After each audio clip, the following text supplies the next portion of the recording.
नमस्कार। हम सभी जानते हैं कि धूप ना मिलने की वजह से हमारे शरीर में कैल्शियम की कमी हो जाती है, हमारे शरीर में विटामिन डी की कमी हो जाती है, जिसकी वजह से हमारी जो हड्डियां हैं वो कमज़ोर हो जाती हैं। साथ ही साथ हमारे शरीर में बहुत सारी और भी समस्याएं हो जाती हैं। लेकिन अगर धूप हमें ज़्यादा मिलने लगती है या फिर हम ज़्यादा समय तक धूप में रहने लगते हैं तो उसकी वजह से भी हमारे शरीर में बहुत सारी समस्याएँ या फिर बहुत सारी बीमारियाँ हो जाती हैं, जिसमें से एक बहुत ही गंभीर समस्या कह लें, बहुत ही गंभीर बीमारी होती है जिसको बोलते हैं स्किन कैंसर। तो आज की वीडियो हम ये समझने का प्रयास करेंगे कि स्किन कैंसर आखिर होता क्या है, इसके क्या क्या साइन और सिम्टम दिखाई देते हैं, यानी कि इसके क्या क्या लक्षण शरीर में दिखाई देते हैं और किन वजहों से या कह लें कि किन कारणों की वजह से स्किन कैंसर जैसी समस्या हमारे शरीर में हो जाती है। और आखिर हम समझेंगे इसके प्रिवेंशन के तरीकों के बारे में, इसके डायग्नोसिस के तरीकों के बारे में और इसके ट्रीटमेंट के बारे में भी बात करें। अगर स्किन कैंसर की, तो स्किन कैंसर बेसिकली एक तरह का कैंसर होता है जो हमारी स्किन पे या हमारी चमड़ी पे हो जाता है, यानी कि हम कह सकते हैं कि एक ऐसा कैंसर होता है जो हमारे स्किन में हो जाता है। इसी को हम बेसिकली स्किन कैंसर कहते हैं।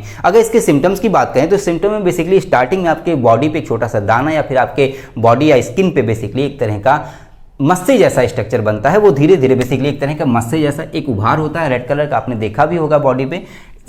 बेसिकली ये एक तरह का मस्से जैसा स्ट्रक्चर बनता है और ये समय के साथ धीरे धीरे बड़ा होता है और साथ ही साथ ये फ्लैट होता जाता है और कहीं ना कहीं एक तरह का घाव का रूप ले लेता है। ठीक है, समय के साथ जो ये मस्सा है वो बेसिकली बढ़ करके एक घाव का रूप ले लेता है और ये घाव बेसिकली हमारी बॉडी पे, हमारी स्किन पे फैलता जाता है, एक दूर तक का एरिया कवर कर लेता है बेसिकली। ठीक है, तो ये एक बड़ा सिम्टम आता है। साथ ही साथ हमारी स्किन पे बेसिकली कुछ तरह के पैचेस, कुछ तरह के ब्लैक कलर के स्पॉट, बेसिकली ऐसे भी कुछ स्पॉट वगैरह देखे जा सकते हैं। तो ये तो बात हो गई इसके सिम्टम्स के बारे में कि बेसिकली इसमें घाव जैसी आकृति बनती है और घाव जो है हमारी स्किन पे फैलता जाता है। वो हमारे उंगलियों पे हो सकता है, हमारी उन बॉडी पार्ट्स पे हो सकता है जो बॉडी पार्ट्स खुले रहते हैं या फिर सन की लाइट में डायरेक्टली पड़ते हैं, तो उन बॉडी पार्ट्स पे घाव बनते हैं, घाव धीरे धीरे बढ़ने लगते हैं। साथ ही साथ उन पे अगर किसी तरह का पैसेज बन रहा है, किसी तरह का ब्लैक स्पॉट है, ब्लैक स्पॉट धीरे धीरे इंक्रीज हो रहा है, बढ़ रहा है, ज़्यादा एरिया कवर कर रहा है, तो ऐसे में वो भी एक सिम्टम होता है स्किन कैंसर का। तो ये तो बात हो गई स्किन कैंसर के बारे में। इसके अगर टाइप की बात करें तो बेसिकली ये 3 टाइप के होते हैं।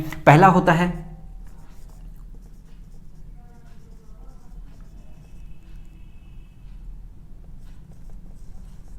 स्क्वेमस सेल कैंसर होता है, दूसरा होता है basal cell cancer, basically basal cell cancer होता है, और तीसरा होता है मेलेनोसाइट सेल्स। ठीक है, मेलेनोसाइट सेल कैंसर होता है। तो बेसिक पहला होता है स्क्वेमस सेल कैंसर, दूसरा होता है बेसल सेल कैंसर और तीसरा होता है melanocyte cell basically cell cancer. ठीक है, अगर हम फिगर के माध्यम से समझने का प्रयास करें तो ये हमारे स्किन का फिगर है बेसिकली। इसमें ये जो सेल्स हैं बेसिकली, ये जो सेल आपको दिखाई दे रही है इसको बोलते हैं बेसल सेल। बेसल सेल होता है। यहाँ पे जो रेड कलर का मैंने बनाया हुआ, हालांकि रेड कलर का नहीं होता है, ये ब्लैक कलर का स्पॉट होता है बेसिकली। ये जो सेल होती हैं इनको बोलते हैं मेलेनोसाइट सेल्स। ठीक है, इनको बोलते हैं मेलेनोसाइट सेल। और ये जो ऊपर की जो स्किन है बेसिकली या फिर यहाँ की जो सेल्स होती हैं इनको बोलते हैं स्क्वेमस सेल। ठीक है, इसको बोलते हैं स्क्वेमस सेल। तो बेसिकली जो स्क्वेमस सेल होता है, स्क्वेमस सेल कैंसर बेसिकली जो होता है वो यहाँ की जो सेल्स मौजूद होते हैं, जो ऊपरी जो स्किन की जो सेल्स होती हैं बेसिकली। देखिए, हमारी जो स्किन है वो बेसिकली 3 लेयर में बनी होती है। पहली जो लेयर होती है जो सेल की, वो उसको बोलते हैं स्क्वेमस सेल लेयर होती है। ठीक है, उसके बाद जो दूसरी लेयर होती है वो होती है बेसल सेल लेयर। ठीक है, और इसी में एक तरह का पिगमेंट या फिर एक तरह के सेल्स बेसिकली ब्लैक कलर की पाई जाती है, इसको बोलते हैं मेलेनोसाइट। मेलेनोसाइट सेल्स एकदम डीप में होती है, हमारे स्किन के बिल्कुल अंदर होती हैं और साथ ही साथ ये एक तरह का पिगमेंट सीक्रेट करती हैं, इसको बोलते हैं मेलानिन। ठीक है, इसको बोलते हैं मेलानिन। यही जो मेलानिन होता है वही हमारे कलर के लिए या फिर हमारे बॉडी के कलर के लिए बेसिकली जिम्मेदार होता है। तो अगर मेलानोसाइट सेल के अंदर कैंसर हो जाता है तो इसको बोलते हैं मेलानोसाइट सेल कैंसर। तो बेसिकली मैंने आपको बता दिया कि squamous cell cancer, basal cell cancer, जो कैंसर स्क्वेमस सेल में होगा यानी कि ऊपरी स्किन में होगा या फिर कह लें कि ऊपरी स्किन की जो लेयर होती है उसमें अगर होगा तो उसको बोलते हैं स्क्वेमस सेल कैंसर। अगर ये उसके बीच वाली स्किन में होगा यानी कि बेसल सेल वाली लेयर में होगा तो उसको बोलेंगे बेसल सेल कैंसर। अगर ये मेलानोसाइट सेल्स में होगा तो इसको बोलेंगे मेलानोसाइट सेल कैंसर। तो ये तो बात हो गई इसके टाइप के बारे में। अब हम समझ लेते हैं इसके कॉजेज के बारे में कि बेसिकली क्या क्या कॉजेज हो सकते हैं स्किन कैंसर के होने के।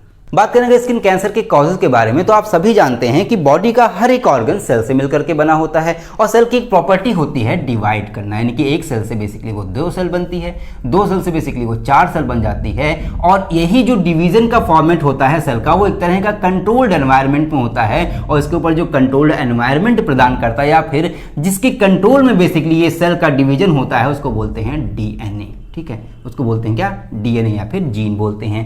अब यही जो जीन है या फिर डीएनए है, अगर इसी के अंदर किसी तरह की चेंजिंग या फिर किसी तरह का म्यूटेशन या किसी तरह का परिवर्तन आ जाता है या फिर किसी तरह की विकृति बेसिकली इस डीएनए के अंदर या फिर जीन के अंदर आ जाती है, तो उसकी वजह से इसका जो कंट्रोल है सेल के ऊपर से वो खत्म हो जाता है, जिस वजह से जो सेल्स होती हैं वो अनकंट्रोल्ड डिवाइड करना शुरू करती है। मान लीजिए जैसे कि मैंने बताया कि 1 से 2 सेल, 2 सेल से 4 सेल बन रही हैं, लेकिन जब कंट्रोल खत्म हो जाता है तो ऐसे में स्टार्टिंग में ही 1 सेल से 4 सेल बन जाती है, 4 सेल से हो सकता है 10 सेल बन जाए या फिर बहुत ज़्यादा सेल्स बेसिकली बनने लगती हैं। इसी कंडीशन को हम कैंसर कहते हैं।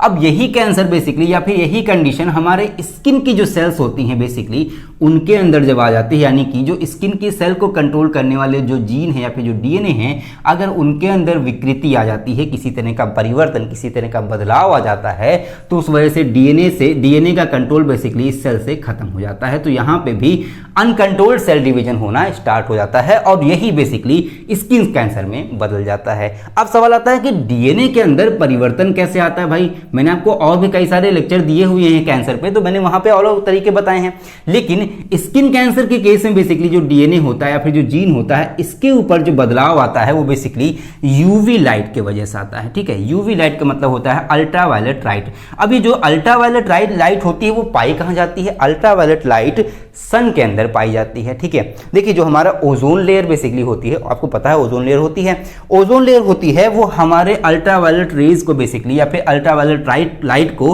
रोकने का काम करती है, लेकिन समय के साथ ये जो ओजोन लेयर है वो पतली होती जा रही है। ऐसे में सन की लाइट के साथ में बहुत सारी और भी यूवी लाइट्स होती हैं और भी कई सारी लाइट्स बेसिकली सन के साथ में आती हैं।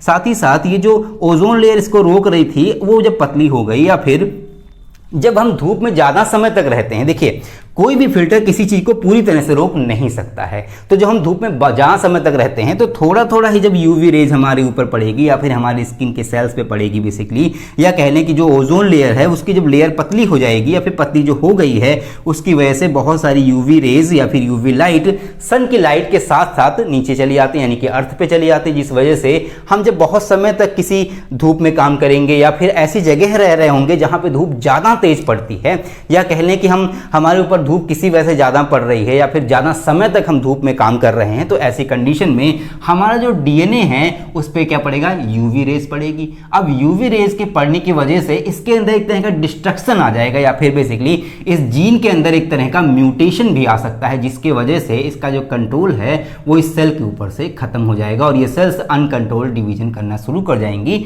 और यही बेसिकली एक तरह के कैंसर में डेवलप हो जाएंगी। अगर वो स्क्वैमस सेल में होंगी तो स्क्वैमस सेल कैंसर हो जाएगा, बेसल सेल को इफेक्ट करेगा तो बेसल सेल कैंसर हो सकता है, अगर मेलानोसाइट सेल पे इफेक्ट करता है तो मेलानोसाइट सेल्स में का कैंसर बेसिकली हमारे शरीर में हो सकता है। तो ये तो बात हो गई इसके कॉज के बारे में। अब हम कुछ अदर भी रिस्क फैक्टर के बारे में समझ लेते हैं कि बेसिकली और क्या क्या रीजंस हो सकते हैं जिसकी वजह से हमारी बॉडी में स्किन कैंसर की समस्या हो सकती है। अदर फैक्टर की अगर बात करें तो यहाँ पे मैंने कुछ अदर फैक्टर्स बेसिकली लिखे हुए हैं, जिसमें से पहला जो है वो है हिस्ट्री ऑफ सनबर्न। जो हम बचपन में खेल रहे होते हैं, ठीक है, जब बचपन में भाई हम खेलते हैं, ऐसे में फुटबॉल खेलना, क्रिकेट खेलना, दौड़ करना या फिर साइकिलिंग करना, बहुत सारे काम हम धूप में करते हैं। ऐसे में अगर कोई बच्चा बहुत समय तक धूप में रहता है या फिर बहुत समय तक खेलता है धूप में और अपनी बॉडी पे किसी तरह का कोई प्रोटेक्शन नहीं यूज करता, ठीक है, किसी तरह की कोई ज़्यादा क्लोथिंग नहीं पहनता है, जैसे मान लो बनियान पहन के खेल रहा है या फिर बनियान ही निकाल दी उसने या फिर कोई भी कपड़ा पहन के ना खेल रहा हो, खाली वो हाफ निकर में खेल रहा हो, तो ऐसी कंडीशन में उसकी बॉडी पे बहुत ज़्यादा सनलाइट पड़ती है या फिर सनरेज पड़ती है। अच्छा, ज़्यादा समय तक खेलने की वजह से या ज़्यादा उम्र तक बेसिकली बचपन में हमें स्टार्टिंग में जब हम 2-3 साल के होते तभी से हम लोग खेलना शुरू कर देते हैं और अगले 15, 16, 18 साल तक हम खेलते रहते हैं, ठीक है। तो ऐसे में अगर हम इसका ध्यान नहीं रखते हैं तो हमारे ऊपर अगर सनलाइट बहुत ज़्यादा समय तक पड़ रही होती है लगातार हमारी स्किन पे, तो ऐसे में यूवी लाइट भी हमारी स्किन पड़ेगी। अब जब यूवी लाइट पड़ेगी तो हमारे डीएनए में डिस्ट्रक्शन आ जाएगा, जिसकी वजह से भी हमारी बॉडी में स्किन कैंसर की समस्या हो सकती है। यानी कि जो बच्चे बचपन में सनलाइट में बहुत ज़्यादा समय तक रहते हैं तो उनमें भी स्किन कैंसर की समस्या आगे चल करके देखी जाती है। नेक्स्ट अगर बात करें तो यह है एक्सेसिव सन एक्सपोजर। मैंने आपको बताया स्टार्टिंग में ही कि भाई इसकी वजह से या फिर सनबर्न की वजह से समस्या हो जाती है। देखिए, अगर आप बड़े हैं या फिर अगर आप कोई ऐसा काम कर रहे हैं जिसमें आपको सनलाइट में ज़्यादा समय तक रहना पड़ रहा है और अपनी बॉडी पे किसी तरह का प्रोटेक्शन, किसी तरह का सनस्क्रीन, अगर आप मान लीजिए क्लोथिंग आपने नहीं रखी है अच्छे से, आपने पूरी बॉडी को ठीक ढंग से नहीं ढका हुआ है, तो इस वजह से भी आपके ऊपर सनलाइट बहुत ज़्यादा समय तक पड़ेंगी और जिस वजह से आपके ऊपर बेसिकली यूवी रेज पड़ेगी। यूवी रेज की वजह से डिस्ट्रक्शन होगा और यही आपके अंदर कैंसर का कारण भी बन सकता है। नेक्स्ट की बात करें तो यह है high altitude climate. High altitude climate क्या होता है? ऐसा क्लाइमेट बेसिकली, देखिए हमारी जो अर्थ होती है, अर्थ इस तरह की होती है, बेसिकली गोल है, ठीक है, एक ओल शेप में अर्थ बेसिकली होगी। ये हमारा क्या है? मेरिडियन है, यानी कि जो हमारी 0 डिग्री है, ठीक है। भूमध्य रेखा है। भूमध्य रेखा पे बेसिकली आपको पता है कि सन रे ज़्यादा समय तक पड़ती है। साथ ही साथ इधर हमारी इधर हमारी कर्क रेखा और इधर हमारी मकर रेखा, ठीक। तो ऐसे में जो ये मकर रेखा और कर्क रेखा, इसी के बीच में ज़्यादा समय तक सूरज रहता है। यानी कि हमारी पृथ्वी की स्थिति हमारे सौरमंडल में ऐसी है कि हमारा जो सूरज है या फिर हमारे सूरज की जो लाइट पड़ती है वो ज़्यादातर इसी कर्क से मकर के बीच में ही रहती है। अगर इस भूमध्य रेखा के बीच में या फिर 0 एल्टीट्यूड के आसपास के एरिया में, आसपास की जो कंट्रीज़ हैं बेसिकली, चाहे वो अफ्रीकन कंट्री हो, चाहे इंडिया की कंट्री हो, या चाहे वो श्रीलंका की हो, ऐसी जगह पे अगर आप रह रहे हैं तो ऐसी सिचुएशन में आपके ऊपर ज़्यादा मात्रा में धूप पड़ेगी या फिर आपके ऊपर बेसिकली सनलाइट जो है ज़्यादा समय तक पड़ेगी या फिर ज़्यादा हार्श लाइट, आपको हार्श मतलब ज़्यादा तेज लाइट आपके ऊपर पड़ेगी, जिसकी वजह से भी यूवी रेज की वजह से आपके अंदर स्किन कैंसर की समस्या हो सकती है हाई एल्टीट्यूड क्लाइमेट में रहने की वजह से, ठीक है। नेक्स्ट की बात करें अगर, ये है एक्सपोजर टू रेडिएशन। किसी तरह अगर आपके ऊपर रेडिएशन आता है, किसी तरह के रेडियो वेव आती हैं या फिर बहुत तरह के रेडिएशन हो सकते हैं, ठीक है। यूवी लाइट के अलावा भी बहुत सारे रेडिएशन हो सकते हैं। मान लीजिए आप ऐसी जगह रह रहे हैं जहाँ पे रेडिएशन या फिर कोई ऐसा काम हो रहा है जहाँ पे रेडियो एक्टिव एलिमेंट निकल रहे हैं, तो आप उसके आसपास के एरिया में अगर रह रहे हैं तो अगर आपके बॉडी पे रेडिएशन किसी तरह का अटैक करता है तो उसकी वजह से भी आपके स्किन में बेसिकली कैंसर की समस्या हो सकती है। नेक्स्ट अगर बात करें तो ये है फैमिली हिस्ट्री। अगर आपके परिवार में, आपके ब्लड रिलेशन में किसी को कभी स्किन कैंसर जैसी समस्या रही है तो आपके अंदर भी ये स्किन कैंसर की समस्या ट्रांसफर हो सकती है। तो बेसिकली हम कह सकते हैं कि जेनेटिक भी एक तरह की स्किन कैंसर की समस्या होती है। नेक्स्ट की अगर बात करें तो ये है पर्सनल हिस्ट्री। पर्सनल हिस्ट्री भाई क्या होती है? पर्सनल हिस्ट्री का मतलब ये हुआ कि अगर पास्ट टाइम में कभी आपको कोई स्किन की डिजीज हुई है, किसी तरह का मस्सा हुआ है, किसी तरह का इन्फेक्शन आपकी बॉडी में हुआ है, या आपकी बॉडी में किसी तरह का बेसिकली स्किन कैंसर जैसी समस्या रही है, उसका ट्रीटमेंट आपने करवा लिया, तब भी बहुत ज़्यादा चांसेस रहती हैं आने वाले समय में आपके अंदर स्किन कैंसर डिजीज होने के बहुत ज़्यादा चांसेस बेसिकली रहते हैं। नेक्स्ट की अगर बात करें तो यह है आर्सेनिक। देखिए आर्सेनिक का रेडिएशन भी एक तरह का होता है, या फिर कह लें कि ऐसी जगह पे जहाँ पे बहुत सारे केमिकल फैक्ट्रीज होती हैं, या फिर आप बेसिकली किसी केमिकल फैक्ट्री में काम कर रहे हैं, या फिर वहाँ पे किसी तरह की बैटरी बन रही है, या बहुत सारे जो रॉ मटेरियल यूज होते हैं उसमें अगर किसी तरह का आर्सेनिक आ रहा है और आर्सेनिक आपकी स्किन पे किसी तरह से इन्वॉल्व हो रहा है, बेसिकली आपकी स्किन तक कहीं किसी तरह से पहुंच रहा है, या फिर इसका एक्सपोजर आपकी बॉडी पे किसी वजह से भी अगर हो रहा है तो उसकी वजह से भी बेसिकली आपके बॉडी में स्किन कैंसर जैसी समस्या हो सकती है, ठीक है। तो ये तो बात हो गई इसके कॉजेज के बारे में और इसके कुछ रिस्क फैक्टर के बारे में कि जिसकी वजह से स्किन कैंसर जैसी डिजीज हमारे शरीर में हो जाती है। अब बात कर लेते हैं इसके डायग्नोसिस के तरीकों के बारे में कि भाई डायग्नोसिस के क्या क्या तरीके हो सकते हैं। देखिए पहला तो जो डायग्नोसिस का तरीका होता है वो होता है एग्जामिन करना, ठीक है। डॉक्टर्स जो हैं वो एग्जामिन करते हैं बेसिकली कि आपके जो बॉडी पे जो मस्सा है वो या फिर घाव है उसको देख करके ऐसे जानने का प्रयास करते हैं कि आपका जो घाव अगर वो फैल रहा है तो वो स्किन कैंसर भी बेसिकली हो सकता है। नेक्स्ट की अगर बात करें तो वो आती है बायोप्सी, ठीक है। एक तरह की स्किन बायोप्सी होती है, ठीक है, एक तरह की स्किन बायोप्सी। स्किन बायोप्सी का मतलब ये होता है कि आपका जो घाव है, मैंने बताया कि छोटा सा घाव होता है वो धीरे धीरे फैल जाता है या फिर बड़ा एरिया कवर कर लेता है, या एक तरह का पैच या फिर कह सकते हैं एक तरह का धब्बा या स्पॉट जैसा स्ट्रक्चर होता है वो धीरे धीरे फैलता जाता है। तो ऐसे में ये जो घाव है या फिर जो ये स्पॉट है बेसिकली उसका सैंपल लिया जाता है, यानी कि वहाँ के कुछ टिश्यूज निकाले जाते हैं, उसको लैब में टेस्ट किया जाता है। तो बेसिकली इसको बोलते हैं स्किन बायोप्सी। स्किन बायोप्सी के माध्यम से जानने का डॉक्टर प्रयास करते हैं कि आपके जो बॉडी में जो स्किन कैंसर की समस्या है वो कितनी गंभीर है, कितने सेल्स तक हो गई या फिर कितने दूरी तक फैल गई है, कितने समय से आपको समस्या है, या फिर किस वजह से बेसिकली आपके अंदर स्किन कैंसर की समस्या है। ये सभी चीज़ें स्किन बायोप्सी के माध्यम से डॉक्टर जानने का प्रयास करते हैं। तो बेसिकली ये दोनों टेस्ट या फिर ये दोनों डायग्नोस्टिक के तरीके होते हैं स्किन कैंसर में जो किए जाते हैं। अब बात आती है इसके प्रिवेंशन के बारे में कि भाई प्रिवेंशन के क्या क्या तरीके हो सकते हैं। मैंने आपको इसको समझाते वक्त ही कई सारी चीज़ें बताई कि जैसे आप अगर धूप में चल रहे हैं तो ऐसे में आप क्लोथिंग का यूज करें, कुछ सनस्क्रीन वगैरह आती हैं, सनस्क्रीन वगैरह लगा लें अपने ऊपर, कोई इफेक्टिव सनस्क्रीन आते हैं बहुत सारे, SPF कुछ ऐसे करके आती है ना, तो उसको भी लगा सकते हैं आप। साथ ही साथ अगर आप ऐसी जगह से बचें जहाँ पे धूप बहुत ज़्यादा हार्श पड़ रही है तो आप छांव का इंतजाम करें। अगर मान लीजिए किसी तरह का आप छांव इंतजाम कर सकते हैं तो आप छांव में काम करें।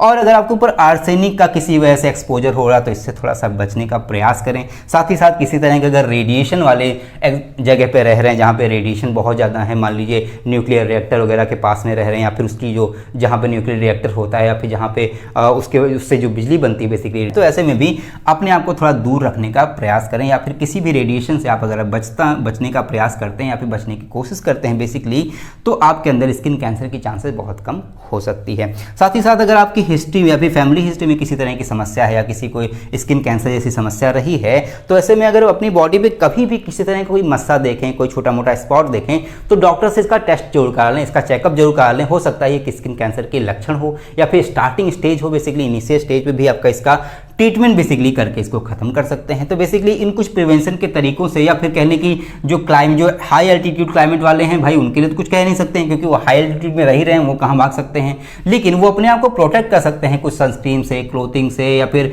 ज़्यादा समय तक धूप में ना रह करके भी अपने आप को स्किन कैंसर जैसी समस्या से या फिर डिजीज से बेसिकली बचा सकते हैं। तो ये जो कुछ प्रिवेंशन के तरीके हैं जिसका उपयोग करके या जिसको अपना करके बेसिकली हम स्किन कैंसर की समस्या से बच सकते हैं। ठीक है, अब बात आती है इसके ट्रीटमेंट के बारे में कि बेसिकली इसका ट्रीटमेंट किस तरह से किया जा सकता है। तो बात करेंगे इसके ट्रीटमेंट के मेथड के बारे में, तो उसमें जो पहला मेथड आता है वो आता है फ्रीजिंग। ठीक है, और पहला आता है फ्रीजिंग। इसका मतलब ये हुआ कि यहाँ जो सेल्स होती हैं, फिर हमारी जो स्किन की जो सेल्स होती हैं उसको जमा करके बेसिकली इसमें नाइट्रोजन यूज करते हैं। ठीक है, इसमें लिक्विड नाइट्रोजन यूज करते हैं और लिक्विड नाइट्रोजन की हेल्प से यहाँ की जो सेल होती है, स्किन की जो सेल्स होती हैं, जो कैंसरस सेल होती हैं बेसिकली, उनको डिस्ट्रॉय करने का प्रयास किया जाता है। सेकंड की अगर बात करें तो सेकंड आती है कीमोथेरेपी। आप जानते ही हैं कीमोथेरेपी के बारे में। ठीक है, तो बेसिकली कीमोथेरेपी का मतलब होता है कि अगर आपका ये स्किन कैंसर है, अगर वो इनिशियल स्टेज पे है, छोटा सा मस्से जैसा ही या फिर छोटा सा घाव ही है, तो ऐसे में कीमोथेरेपी यानी कि ड्रग्स के माध्यम से या फिर कहने के कुछ मेडिकेशन या कुछ दवाएं देकर के बेसिकली आपके स्किन कैंसर का ट्रीटमेंट किया जा सकता है कीमोथेरेपी के माध्यम से। थर्ड की अगर बात करें तो ये है रेडिएशन थेरेपी। ठीक है, रेडिएशन थेरेपी में होता क्या है कि आपके जिस भी एरिया में स्किन कैंसर की समस्या होती है, वहाँ की जो सेल्स होती हैं बेसिकली, जो कैंसरस सेल होती हैं, उनको एक्स रेज के माध्यम से और कुछ गामा रेज के माध्यम से बेसिकली उनको डिस्ट्रॉय करके उसको खत्म करने का प्रयास किया जाता है। यानी कि रेडिएशन थेरेपी में कुछ रेडियो वेव और कुछ गामा रेज या फिर कुछ एक्स रेज बेसिकली डाल करके वहाँ के कैंसरस सेल को खत्म करते हैं। तो ये होती है रेडिएशन थेरेपी। नेक्स्ट की अगर बात करें तो ये है फोटोडायनेमिक